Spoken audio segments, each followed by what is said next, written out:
नमस्कार and welcome to study IQ my dear friends. मैं हूं Prashant Mavani. I hope you all are doing good. आज 24 अप्रैल 2020 है और आज हमारे टेबल के ऊपर है टोटल 8 आइटम्स। 6 आइटम्स आपकी स्क्रीन के ऊपर हैं, 2 इन्फोग्राफिक्स हैं जिनको हम डिस्कस करने वाले हैं। आगे बढ़े उससे पहले डियर फ्रेंड्स एक गुड न्यूज़, स्टडी आईक्यू ने स्मार्ट कोर्स लॉन्च कर दिया है। ये स्मार्ट कोर्स आपकी स्क्रीन के ऊपर जो फैकल्टी से है, इनके अलावा कुछ आईएएस ऑफिसर्स ने भी अपना योगदान दिया है इस स्मार्ट कोर्स को डिज़ाइन करने में। ये स्मार्ट कोर्स प्री और मेंस दोनों एग्जाम्स को कवर करता है। ज़्यादा जानकारी के लिए all you have to do is download our mobile application. और एक और चीज़ बताना चाहूँगा, इंस्टॉलमेंट का ऑप्शन भी अवेलेबल है। अगर आप एक साथ पेमेंट नहीं करना चाहते तो आप इंस्टॉलमेंट में भी पेमेंट कर सकते हैं। सारी इन्फॉर्मेशन हमारे एप्लीकेशन में है। आज के लेक्चर की पीडीएफ को डाउनलोड करने के लिए check out my Telegram channel. Lecture को दूसरे स्टूडेंट्स के साथ शेयर ज़रूर करें। वीडियो पसंद आता है then hit the like button and please don't forget to subscribe to our YouTube channel. आज का पहला टॉपिक है MNCs on lockdown. Multinational companies जैसे कि Unilever, Procter and Gamble, Coca Cola, Kimberly Clark, तो ये जो बड़ी बड़ी कंपनीज हैं, मल्टीनेशनल कंपनीज ने अपना अपना ओपिनियन दिया है लॉकडाउन को लेकर। 2 चीज़ें जो सभी कंपनी ने फेस की हैं, एक है सीवियर सप्लाई चेन डिसरप्शन और दूसरा है लेबर शॉर्टेज। राइट, ये दोनों चीज़ें काफ़ी कॉमन हैं और ज़्यादातर बिजनेसेस जो हैं ये दोनों चीज़ों को फेस कर रहे हैं। आपको पता है कि 20 अप्रैल के बाद बहुत सारी ऐसी कंपनीज हैं, बहुत सारे ऐसे पॉकेट्स हैं हमारे देश के जहां पर बिजनेसेस को रीस्टार्ट करने की परमिशन मिली है। केस टू केस बेसिस पर गवर्नमेंट जो है वो छूट दे रही है। लोकल एडमिनिस्ट्रेशन जो है उनसे आपको परमिशन लेनी है। अगर उनको लगता है कि आपका बिजनेस जो है वो इंपॉर्टेंट है और सेफ है तो फिर आपको एक ग्रीन सिग्नल दिया जाएगा। Green signal in the sense आपको एक परमिशन दी जाएगी और आप फिर अपना बिजनेस जो है उसको रीस्टार्ट कर सकते हैं। यूनिलीवर ने अपना जो पॉइंट बताया है, ये पॉइंट भारत के लिए एक बहुत ही इंपॉर्टेंट लेसन है। इटली में जब शटडाउन किया गया तो यूनिलीवर ने जो एसेंशियल गुड्स हैं जैसे कि हैंड सैनिटाइजर्स, हैंड वॉश, तो इस प्रकार के जो एसेंशियल गुड्स हैं उसके प्रोडक्शन की परमिशन जब इटालियन गवर्नमेंट से उन्होंने मांगी तो उनको 4 घंटों के अंदर, 4 आवर्स के अंदर, शटडाउन के 4 आवर्स के अंदर उनको ये परमिशन मिल गई। भारत में 4 से 5 दिन लगे उनको ये परमिशन लेने में। तो इट इज़ वेरी इंपॉर्टेंट कि इस प्रकार की जो चीज़ें हैं वो नहीं होनी चाहिए। अगर हम लॉकडाउन को एक्सटेंड करते हैं, डियर फ्रेंड्स एक चीज़ बताना चाहता हूँ, वर्ल्ड हेल्थ ऑर्गेनाइजेशन जो है WHO के जो डायरेक्टर जनरल साहब हैं, उनका स्टेटमेंट शायद आपने नहीं सुना है तो लेट मी टेल यू। उन्होंने ये बताया है कि ये वायरस जो है वो ऐसे ही नहीं चला जाएगा and it is going to stay with us for a long time. तो पता नहीं कि ये लॉकडाउन जो है वो एक्सटेंड होगा नहीं होगा, या फिर थोड़ी बहुत छूट दी जाए और उसके बाद फिर से शायद लॉकडाउन करने की सिचुएशन आए। तो we have to make sure कि अगर लॉकडाउन फिर भी हम करते हैं, या फिर बेसिकली कहना मैं ये चाहता हूँ कि ऐसी जो चीज़ें हैं, ऐसी लापरवाही फ्यूचर में नहीं होनी चाहिए। सारी चीज़ें हमें अब बहुत सारे लेसन्स हमने ऑलरेडी सीख लिए हैं ये लॉकडाउन से। तो जो भी मिस्टेक्स हुई हैं या फिर जो भी गलतियाँ हुई हैं, जो भी एरर्स हुई हैं, ये सारी चीज़ें रिपीट नहीं होनी चाहिए। It is very important. खास करके इस प्रकार के डिलेज को तो हम एक्सेप्ट बिल्कुल नहीं कर सकते। एफएमसीजीज कंपनीज का कहना यह है कि उनके जो टोटल 157 यूनिट्स हैं, ये बड़ी बड़ी कंपनीज के लगभग 157 यूनिट्स हैं और ये 57 यूनिट्स में से 43% जितने यूनिट्स यानी कि 68 फैसिलिटीज़ जो हैं ये कोविड-19 रेड जोन डिस्ट्रिक्ट्स में हैं। तो डेफिनेटली यहाँ पर तो इनके ऑपरेशंस, यहाँ पर तो उनका जो बिजनेस है वो रिस्टार्ट नहीं हो पाएगा। तो इनकी जो सप्लाई चेन है वो और ज़्यादा अफेक्ट होगी। इनके साथ साथ जो छोटे छोटे सप्लायर्स हैं, फॉर एग्जांपल कोई बिजनेस जो है, let's say Coca Cola, I am just giving you rough example, right, कि कोका कोला है तो उनका जो टिन है या फिर उनकी जो बोतल हैं, तो इनके ऊपर उनका जो पैकेजिंग मटेरियल है तो वो कोई और कंपनी सप्लाई करती हैं। कुछ केमिकल्स हैं तो वो कोई और कंपनी, लोकल कंपनी सप्लाई करती हैं। तो इनकी भी सप्लाई चेन जो है, छोटे बड़े बिजनेसेस जो हैं वो भी इससे अफेक्ट होंगे। और जैसे मैंने बताया कि लेबर जो हैं that plays a very important role, लेकिन लेबर की एक शॉर्टेज है। उनको, वे सारे लोग जो अपने गांव वापस चले गए हैं तो वहाँ से उनको वापस फैक्ट्री पर लेकर आना जो है वो एक बहुत बड़ी टास्क है। Moving on to next item, lockdown exit plan. Bharat की जो टॉप लीडरशिप है वो फ़िलहाल इसी चीज़ के ऊपर डिस्कशन कर रही हैं कि कैसे लॉकडाउन में से धीरे धीरे करके स्टेप बाय स्टेप इंक्रीमेंटली देश को कैसे बाहर लाया जा सकता है। देखिए, लॉकडाउन को इम्प्लीमेंट करना जो है वो ईजी होता है। ईजी इन द सेंस आप एक पूरे देश को बंद कर देना है, स्टॉप कर देना है, तो दैट इज़ रिलेटिवली ईजी। उसको मेंटेन करना थोड़ा डिफ़िकल्ट हो सकता है, लेकिन उसमें से बाहर निकालना, जो ओपनिंग है, ये काफ़ी डिफ़िकल्ट है, क्योंकि जो भी चीज़ें हमने अचीव की हैं, जो भी गेंस, जो भी एडवांटेज हमें मिला है लॉकडाउन की वजह से, हम ये कोरोना वायरस की चेन जो है इसको तोड़ पाए हैं। तो हम नहीं चाहते, देश नहीं चाहता कि लॉकडाउन को खोलने के चक्कर में कोई ऐसी गलती ना हो जाए कि फिर और एक लंबा लॉकडाउन हमें करना पड़े। तो सेंट्रल गवर्नमेंट जो है डे टू डे बेसिस पर, केस टू केस बेसिस पर चीज़ों को ऑब्जर्व कर रही है, मॉनिटरिंग कर रही है। एंड आई एम श्योर इसका कोई best example, best not example but best कोई एक रास्ता जो है वो हम निकालेंगे। एक दूसरा भी प्रश्न आ रहा है कि जिन जिन जगहों पर लॉकडाउन थोड़ा बहुत खोला गया है या फिर वहाँ पर जो छूट दी गई है, तो वहाँ पर इंटर डिस्ट्रिक्ट और इंटर स्टेट, यानी कि एक स्टेट से दूसरे स्टेट में जाने की परमिशन जो है वो नहीं है। तो इसके ऊपर गवर्नमेंट का क्या स्टैंड है? तो अलग अलग एक्सपर्ट्स का कहना यह है कि आपको पता है कि 3 मई को लॉकडाउन जो है, ये सेकंड फेज जो है लॉकडाउन 2.0 जो है वो 3 मई को ख़त्म होगा। तो आई थिंक 1 या फिर 2 मई तक इसके बारे में हमें एक इंफॉर्मेशन जो है रिलायबल सोर्स यानी कि गवर्नमेंट से आई होप हमें मिल जाएगी। हॉटस्पॉट जोन जो हैं वहाँ पर इश्यूज़ हो सकते हैं, खास करके बड़े शहर जो हैं जैसे कि मुंबई, दिल्ली। तो ये कुछ ऐसी जगह हैं, कुछ Ahmedabad for example, Indore, then you have this Bhopal. तो ये कुछ ऐसे, इनके अलावा भी दूसरे शहर हैं, लेकिन ये कुछ ऐसे शहर हैं जहाँ पर मुझे नहीं लगता कि 3 मई के बाद भी वहाँ पर लॉकडाउन जो है उसको मीन्स इसको ओपन किया जाएगा या फिर खोला जाएगा। It will take a bit of time, एक और ज़्यादा वक्त लग सकता है इन सारे बड़े शहरों में। जियो और फेसबुक, इनके बारे में हमने कल भी डिस्कशन की थी। अब एक ऐसी चीज़ है जिसको लेकर दोनों कंपनीज़ के बीच में एक डिफरेंस है। दोनों कंपनीज़ का ओपिनियन डेटा को लेकर काफ़ी अलग है। रिलायंस जियो का कहना यह है कि डेटा एक प्रकार से ऑयल की तरह है, एक आज के ज़माने का ऑयल यानी कि एक बहुत ही इम्पोर्टेंट प्रोडक्ट जो हर किसी को चाहिए, राइट। छोटे बड़े सभी व्यक्ति को पेट्रोल डीजल की आवश्यकता रहती है फॉर ट्रांसपोर्टेशन। तो डेटा जो है वो ऑयल की तरह है, और भारत के लोगों का डेटा जो है वो भारत में ही स्टोर करना चाहिए। भारत सरकार का भी यही एक ओपिनियन है। लेकिन फेसबुक जो है वो सेंट्रल गवर्नमेंट का ये जो लोकल स्टोरेज वाला एक ओपिनियन है, तो इसका विरोध कर रही है। इसी के साथ रिलायंस जो है उनका कहना ये भी है कि अगर लॉ एनफोर्समेंट अथॉरिटीज़ जो एजेंसीज है, फॉर एग्जांपल पुलिस हैं, आईबी हैं, रो हैं, इसके अलावा जो भी एजेंसीज हैं हमारी एनआईए फॉर एग्जांपल, उनको अगर एक्सेस चाहिए किसी भी डेटा का, जो भी डेटा उनके प्लेटफॉर्म पर अवेलेबल हैं, अगर लॉ एनफोर्समेंट एजेंसीज़ को, अथॉरिटीज़ को अगर डेटा चाहिए for some investigation, for criminal purpose या फिर कोई सर्वेलेंस के लिए, तो ये डेटा हमें प्रोवाइड करना चाहिए। ऐसा जियो का स्टैंड है। फेसबुक का स्टैंड जो है वो इससे थोड़ा अलग है।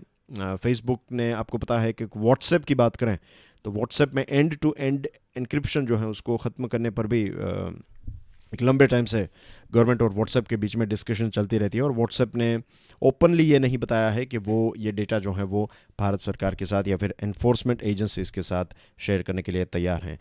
एक दूसरी चीज़ मैं यहाँ पर ऐड करना चाहता हूँ, और वो ये है कि अगर यही डेटा एफबी का, और व्हाट्सएप भी आपको पता है कि व्हाट्सएप जो है ये फेसबुक का ही एक प्रोडक्ट है, तो अगर ये फेसबुक और व्हाट्सएप का डेटा यूएसए की फेडरल गवर्नमेंट को चाहिए तो वो देने मीन्स वो उनको देना पड़ेगा, क्योंकि वहाँ पर यूएसए की कंपनीज के ऊपर ये लॉ है। यूएसए का एक लोकल लॉ है, लोकल इन द सेंस एक नेशनल लॉ है उनका, कि अगर यूएसए फेडरल गवर्नमेंट को किसी भी कंपनी में से किसी भी प्रकार का डेटा चाहिए तो वो उनको देना पड़ेगा।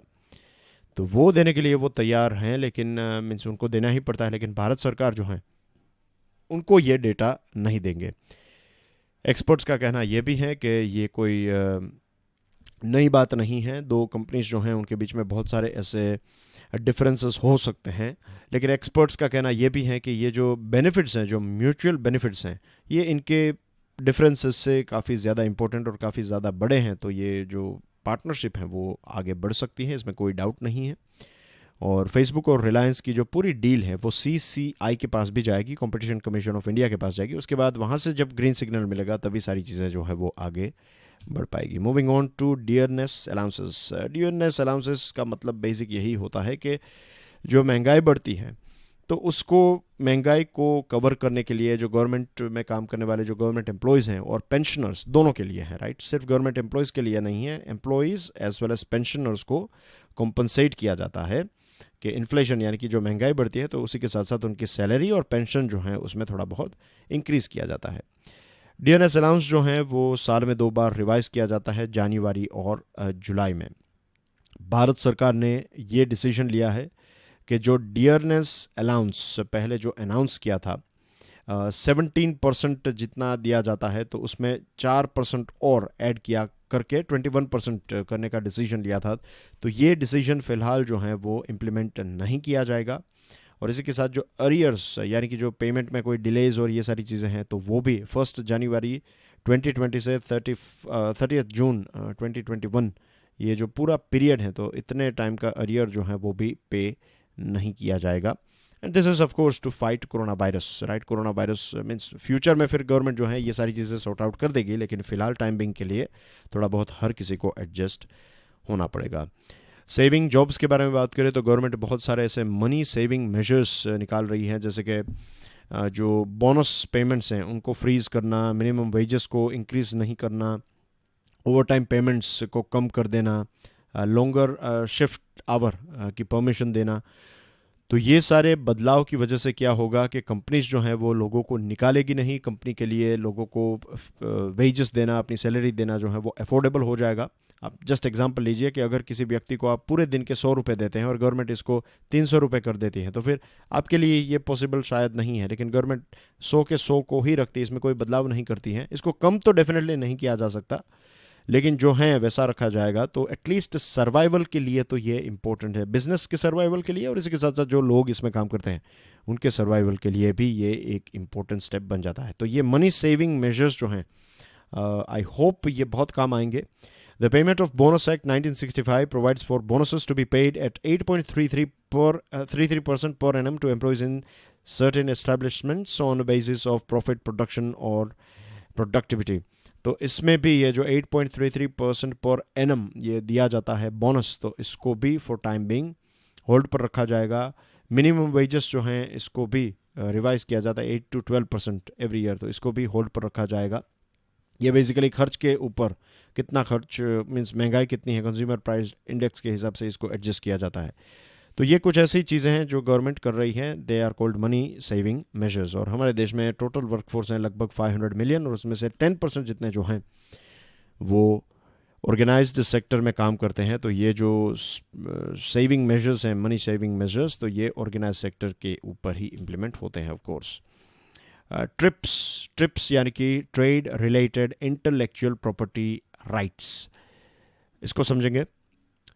वर्ल्ड ट्रेड ऑर्गेनाइजेशन के एक ऑफिशियल ने यह बताया है कि वे सारे देश जो ऐसी सिचुएशन में, जो कोविड-19 पेंडेमिक की सिचुएशन में इंपोर्ट सब्सटीट्यूशन के बारे में सोच रहे हैं। इंपोर्ट सब्सटीट्यूशन यानी कि अब हम दूसरे देशों से सामान नहीं खरीदेंगे, उस सामान को हम हमारे देश में ही पैदा करेंगे। तो अगर हम प्रोटेक्शनिज्म या फिर इंपोर्ट सब्सटीट्यूशन इस प्रकार की चीज़ें करते हैं तो ये पूरे ग्लोबल ट्रेड के लिए बहुत नुकसानदायक साबित हो सकता है। It will be very harmful, ऐसा ऑफिशियल ने बताया है। उन्होंने बताया कि सप्लाई चेन को फ़िलहाल फ्रैक्चर करना यानी कि इसको तोड़ देना जो है वो पूरी दुनिया के लिए एक बहुत बड़ा शॉक भी हो सकता है और ऐसा नहीं करना चाहिए। ट्रिप्स यानी कि trade related aspects of intellectual property right, Uruguay round में ये ट्रिप्स जो हैं उसको एक्सेप्ट किया गया, ये एग्रीमेंट जो है उसको अडॉप्ट किया गया। वर्ल्ड ट्रेड ऑर्गेनाइजेशन जब से ट्रिप्स को अडॉप्ट किया है तब से वर्ल्ड ट्रेड ऑर्गेनाइजेशन जो है WTO, ये प्रॉपर्टी, ये जो इंटेलेक्चुअल प्रॉपर्टी है प्रोटेक्शन और उसके प्रमोशन के लिए एक इंस्टीट्यूशन बन गया। इससे पहले विपो के द्वारा इसको देखा जाता था और इसमें basically patents act, copyright act etcetera के ट्रिप्स के तहत क्या होता है कि जो मेंबर कंट्रीज़ हैं वो अपने local patent act, copyright act etcetera इस प्रकार से बनाएंगे जो ट्रिप्स के लाइन में हो, यानी कि ट्रिप्स ने जो एक बाउंड्री दी है तो उसी बाउंड्री के अंदर आपके पेटेंट एक्ट, कॉपीराइट एक्ट और ये सारी चीज़ें होनी चाहिए और एक प्रकार से स्टैंडर्डाइजेशन हो पूरी दुनिया में, ताकि कोई भी देश जो है वो इंटेलेक्चुअल प्रॉपर्टी राइट जो है इसका दुरुपयोग ना करें। इसको प्रोटेक्ट करने के लिए ट्रिप्स को लाया गया था। अब एक चीज़ सामने आई है कि अगर दवाई है, और यहाँ पर मैं बहुत ही सिंपल लेमेंस लैंग्वेज में आपको समझाने की कोशिश करता हूँ कि मान लीजिए कि पीपीई है, राइट। पीपीई यानी कि पर्सनल प्रोटेक्टिव इक्विपमेंट्स, या फिर कोई दूसरी दवाई या ऐसी कोई चीज़ है। लेट्स से दवाई की बात करते हैं, राइट, मेडिसिन्स। तो मेडिसिन जो हैं वो इसके तहत वैसे कवर होती है, लेकिन इमरजेंसी सिचुएशन है तो मान लीजिए कि किसी देश की दवाई का फॉर्मूला जो है उसका इस्तेमाल आप कर सकते हैं, लेकिन ये आपके लोकल प्रोडक्शन के लिए, लोकल कंजम्पशन, या फिर आप फिर अपनी फैक्ट्रीज को ये फार्मूला शेयर करके उनको नहीं बता देंगे कि आप बनाइए। ये जो दवाई का प्रोडक्शन है वो आप एक्सपोर्ट करने के लिए, और किन को एक्सपोर्ट करना है, जो लीस्ट डेवलप्ड कंट्रीज़ हैं, जिनकी कैपेसिटी नहीं है, जो दवाई नहीं बना सकते। तो कोविड-19 को फाइट करने के लिए इसमें थोड़ी बहुत छूट दी जाएगी। तो फिलहाल ट्रिप्स के जो रूल्स एंड रेगुलेशंस हैं उनको चेंज नहीं किया जाएगा, उसको बस थोड़ा सॉफ्ट किया जाएगा ताकि वे डेवलप्ड कंट्रीज जो हैं उनकी मदद की जा सके। फिर बात करते हैं इस इन्फोग्राफिक के बारे में। यहाँ पर देखिए अलग अलग कंपनीज़ ने, जैसे कि ऑर्गेनाइजेशंस ने, आईएमएफ ने ये बताया कि भारत का 21 में, फाइनेंशियल ईयर 21 जो करंटली चल रहा है, तो इसमें 1.9% जितना हमारा ग्रोथ होगा। CII का कहना है कि -0.9 से 1.5 के बीच में होगा। फिच का कहना है 0.8, नोमुरा का -4, ICRA का कहना है -1 से 1 के बीच में कहीं पर होंगे हम। Large segments of economy still closed, economy operational during lockdown 25%, 20 अप्रैल के बाद 45%, और लॉकडाउन इन हॉटस्पॉट जोन 37%। कितना नुकसान हुआ है? लगभग 22 लाख करोड़ रुपए का नुकसान हुआ है। और अनएम्प्लॉयमेंट का रेट जो है वो पहुंच गया है 26.2% तक। अनएम्प्लॉयमेंट यानी कि ऐसा नहीं कि दुनिया, हमारे देश के टोटल पॉपुलेशन का 26.2%, हमारे देश में से जो काम कर रहे हैं, फॉर एग्जांपल 500 मिलियन हमारी वर्क फोर्स है, तो उसमें से उसका 26.2%, राइट। तो ये आपको समझना है। जो जॉब ढूंढ रहे हैं, जो जॉब करते थे और नहीं कर रहे हैं अब, तो उनकी बात है यहाँ पर। 26.2% ये उनका है। Spill over impact house hold, यानी कि एक घर का खर्च जो है वो बढ़ जाएगा, उनका डेप्थ बढ़ जाएगा। With job losses and salary cuts in white collar workforce, demand will fall further. चीज़ों की डिमांड भी कम होगी, बिकॉज अब बहुत सारे लोगों की जॉब चली जाएगी, तो फिर वो भी दूसरी बहुत सारी आइटम्स जो हैं उनका कंजम्पशन कम कर देंगे। माइग्रेंट लेबर्स के लिए भी एक स्ट्रगल होगा। कॉरपोरेट इंसॉल्वेंसी, बहुत सारी कंपनीज जो हैं वो अपने लोन्स वापस पे नहीं कर पाएगी। गरीबी जो है वो और ज़्यादा बढ़ेगी, और सर्विस सेक्टर भी रिकवर होने में एक लंबा वक्त लग जाएगा। लास्ट आइटम है ये, एक जो प्रधानमंत्री गरीब कल्याण योजना है उसका पैकेज जो है, तो उसमें कितना कितना पैसा गवर्नमेंट ने सो फार दिया है। तो महिलाओं को जनधन अकाउंट में टोटल 10,025 करोड़ रुपीज़ दिए गए हैं। 20.5 करोड़ जितने अकाउंट्स में इतने पैसे इंजेक्ट किए गए हैं।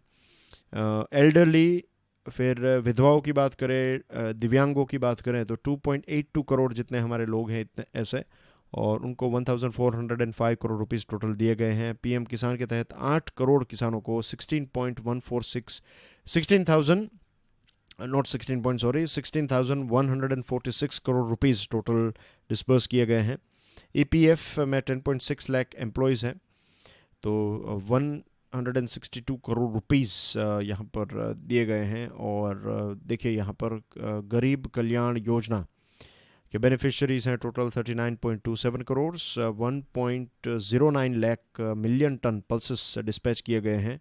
और पीएम उज्ज्वला योजना जो है, जो गैस सिलेंडर दिया जाता है, तो इसमें 2.66 crore free LPG cylinders government ने प्रोवाइड किए हैं। That's everything in today's discussion. Thank you very much for watching this video. God bless you all. जय हिंद।